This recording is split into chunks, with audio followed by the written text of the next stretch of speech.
मध्य Pradesh power generating company limited की ओर से जो exam that is going to be start from 28th of this month, हम उस एग्जाम के लिए एक सेक्शन है जिसका नाम है power sector related general awareness. तो आज हम लोग power sector general awareness related कुछ चीजों को डिस्कस करेंगे and we will try to solve some questions related to this field. तो इस क्षेत्र से संबंधित जो भी प्रश्न है उनको हम सॉल्व करने की कोशिश करेंगे और ये सीरीज आपके लिए बहुत उपयोगी होने वाली है आगामी एग्जाम के लिए। तो let's have a discussion about this. This is a very short discussion and you should understand it for the benefit of your exam. चलिए let's start. First one, Chennai के समीप कलपक्कम नामक स्थान पर इनमें से किसकी स्थापना की गई? तो चेन्नई के पास कलपक्कम में बनाया गया है न्यूक्लियर पावर प्लांट। इसको कलपक्कम न्यूक्लियर पावर प्लांट के नाम से भी जानते हैं और एक्चुअल नाम है उसका मद्रास एटॉमिक पावर स्टेशन, है ना, लेकिन उसको कलपक्कम में है तो कलपक्कम के नाम से भी जानते हैं। और इसको 1970 में एस्टेब्लिश किया गया था। 1970 में एस्टेब्लिश किया गया था। नेक्स्ट वन, बायोगैस किस प्रकार के स्रोत से उत्पन्न की जाती है? तो बायोगैस के संबंध में हम लोग पहले भी समझ चुके हैं। बायोगैस जो प्रोड्यूस की जाती है वो की जाती है रेसिड्यू एंड वेस्ट से। ये इसको उत्पन्न करने के सबसे प्रमुख साधन है। जैसे सोलर एनर्जी है वो हम सोलर पैनल से बनाते हैं, हाइड्रो एनर्जी यहाँ से बनाते हैं, थर्मल एनर्जी कोयले से बनाते हैं, और बायोगैस अपशिष्ट पदार्थों से बनाई जाती है, यानी जैव की जो कचरे पदार्थ अपशिष्ट पदार्थ होते हैं उससे इसको क्रिएट किया जाता है और ये रिन्यूएबल सोर्स ऑफ एनर्जी है, non conventional source of energy है। नेक्स्ट, भारत का प्रथम परमाणु ऊर्जा उत्पादन केंद्र है, first atomic energy producing centre of India, that is Tarapur, Maharashtra. Tarapur, Maharashtra, established in 1961। Established in 1961। ये महाराष्ट्र में स्थित भारत का पहला परमाणु प्रोड्यूसिंग सेंटर है, जनरेशन सेंटर है, जिसको शुरू किया गया 1961 में, और इसको लगाने में यूएस ने हेल्प की। यूएस ने इंडिया की हेल्प की। नेक्स्ट, चूखा जल विद्युत परियोजना भारत एवं भूटान की संयुक्त परियोजना है। ये किस नदी पर स्थित है? चूखा जिस नदी पर परियोजना है भारत और भूटान की, that is Wangchu river. Wangchu river पर बनी हुई है और ये एक जल विद्युत परियोजना है। इस नदी को रायडाक नदी के नाम से भी जाना जाता है। इस नदी को रायडाक नदी के नाम से भी जाना जाता है। रायडाक, ठीक है। 1970 में इसको बनाया गया था। नेक्स्ट वन, वर्तमान में केंद्रीय नवीनीकरण ऊर्जा एवं ऊर्जा मंत्री कौन है?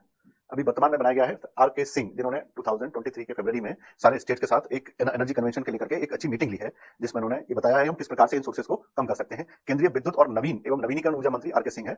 अप्रैल 2023 को राज्यों के साथ बिजली उपयोगिताओं के साथ समीक्षा और निगरानी की बैठक उन्होंने ली है, तो इनको याद रखिएगा। प्रेजेंट में आर.के. सिंह है वर्तमान में। नेक्स्ट, राज्य ऊर्जा दक्षता सूचकांक 2021-22 रिपोर्ट किस स्थान पर जारी की गई? ये बहुत फेमस है, नई दिल्ली से इसको जारी किया गया और ये ऊर्जा के संबंध में जारी की गई बहुत महत्वपूर्ण रिपोर्ट है, जिसके माध्यम से ये तय किया गया कि हम ऊर्जा की दक्षता कैसे उत्पन्न कर सकते हैं, how can be reduce our demand of energy by opting some other optional source of energy. तो हम कन्वेंशनल जो सोर्सेस है उनको थोड़ा सा कम करेंगे और नॉट कन्वेंशनल सोर्सेस को बढ़ाने की कोशिश करेंगे। नेक्स्ट, राज्य ऊर्जा दक्षता सूचकांक 21-22 के फ्रंट रनर श्रेणी में कितने राज्य हैं? अभी हाल ही में 21-22 में दक्षता सूचकांक दिल्ली से जारी किया गया है, उसमें देखा गया कुछ ऐसे राज्य हैं जो फ्रंट रनर हैं, सबसे आगे जो चलने वाले जो राज्य हैं उनमें हम लोग देख सकते हैं कि केरला है, केरला के अलावा राजस्थान है, तेलंगाना है, कर्नाटका है, और इसमें इस प्रकार से टोटल 5 राज्य, 5 राज्यों को इसमें शामिल किया गया है। और केरला हो गया, राजस्थान हो गया, तेलंगाना हो गया, कर्नाटक हो गया, और एक राज्य है इसमें जिसका नाम है आंध्र प्रदेश। आंध्र प्रदेश, तो इसमें टोटल राज्य कितने हैं? आंध्र प्रदेश, ठीक है। इसके अलावा इसमें कुछ अचीवर श्रेणी के राज्य भी हैं। तो अचीवर श्रेणी के राज्य हैं जिनको हम लोग देख सकते हैं, कर्नाटक है जो 4 है, आंध्र प्रदेश है, असम है और चंडीगढ़ है। ये 4 राज्य ऐसे हैं जो अचीवर श्रेणी के हैं और कुछ राज्य ऐसे हैं जो फ्रंट रनर श्रेणी के हैं। तो इनको याद रखिएगा जिन्होंने ऊर्जा दक्षता के अपने उद्देश्यों को प्राप्त कर लिया है और श्रेणी में आगे हैं, ठीक है। और जो राज्य हैं जैसे तेलंगाना प्रदेश पिछले सूचकांक से भी अच्छे उसको रिप्रोड्यूस करने वाले राज्य हैं। नेक्स्ट, ऊर्जा दक्षता ब्यूरो किस मंत्रालय के अधीन संवैधानिक निकाय है? तो अभी हाल ही में एनर्जी एफिशिएंसी जो डिपार्टमेंट बनाया गया है, that is the ministry of power. तो मिनिस्ट्री ऑफ पावर के अंतर्गत ये कार्य करने वाला एक महत्वपूर्ण डिपार्टमेंट जो मिनिस्ट्री ऑफ पावर के द्वारा कंट्रोल किया जाता है। आर.के. सिंह जो अभी इस डिपार्टमेंट को कंट्रोल करते हैं, आर.के. सिंह कैबिनेट मिनिस्टर जो रैंक के हैं आर.के. सिंह, उनको इसका कंट्रोल का जिम्मा सौंपा गया है। किस संस्था ने world energy transition outlook 2023 report को जारी किया है? इस रिपोर्ट को जारी करने की जिम्मेदारी इंटरनेशनल रिन्यूएबल एनर्जी एजेंसी के पास सौंपी गई है। अक्षय ऊर्जा जो डिपार्टमेंट है, अक्षय ऊर्जा जो एजेंसी है, इसी के पास ये जिम्मेदारी होती है कि जो वर्ल्ड एनर्जी ट्रांजिशन की जो आउटलुक रिपोर्ट है उसको जारी किया है, अभी भी जारी की गई है, जिसमें ये दिखाया गया है कि कौन कौन से देशों में कार्बन एमिशन बढ़ रहा है, कौन कौन से देशों में कार्बन एमिशन कम हो रहा है, और कौन कौन अपने कार्बन फुटप्रिंट के लिए काम कर रहे हैं। कार्बन फुटप्रिंट का मतलब है किसी भी एक पर्सन के द्वारा किसी भी कंट्री में पर पर्सन कितना कार्बन एमिशन अलाउ किया गया है, उसको कार्बन क्रेडिट भी कहा जाता है कि किस कंट्री को कार्बन क्रेडिट का कितना परसेंटेज दिया गया है। तो अभी कार्बन क्रेडिट का जो सबसे ज्यादा यूज करने वाली कंट्रीज है उनमें चाइना और इंडिया है। ये सबसे ज्यादा कार्बन क्रेडिट का यूज करने वाले हैं, चाइना, इंडिया और थर्ड वन यूएस। तो ये सबसे बड़ा टॉपिक है, क्योंकि यहाँ पॉपुलेशन भी काफी है, तो कार्बन एमिशन तेजी से बढ़ रहा है। इसलिए ये तीनों ने मिलकर के जो कन्वेंशनल सोर्स ऑफ एनर्जी है उस पर बहुत तेजी से काम करना शुरू किया है, ताकि कन्वेंशनल सोर्सेज को रख किया जाए। और नई पॉलिसी में ये कहा भी गया है कि 2030 तक जितना भी एनर्जी का जो यूज किया जा रहा है उस एनर्जी में 50% जो कंट्रीब्यूशन है वो नॉन कन्वेंशनल सोर्सेज का हो जाएगा, और यही उसका टारगेट रखा गया है नई आउटलुक रिपोर्ट का। नेक्स्ट, मध्य प्रदेश के पन्ना जिले में स्थित मझगवा खदान किस खनिज के उत्पादन से संबंधित है? ठीक है, मझगवा मध्य प्रदेश के पन्ना में है और यह डायमंड प्रोड्यूसिंग के लिए बहुत फेमस है। तो यहाँ पर दो खदानें हैं एक्चुअली में, एक है मझगवा जैसा कि इसमें दिया गया है, और वहां दूसरी खदान है जिसका नाम है देवभोग। ये दोनों ही डायमंड के लिए बहुत फेमस है। नेक्स्ट, जवाहर सागर जल विद्युत परियोजना किस नदी पर स्थित है?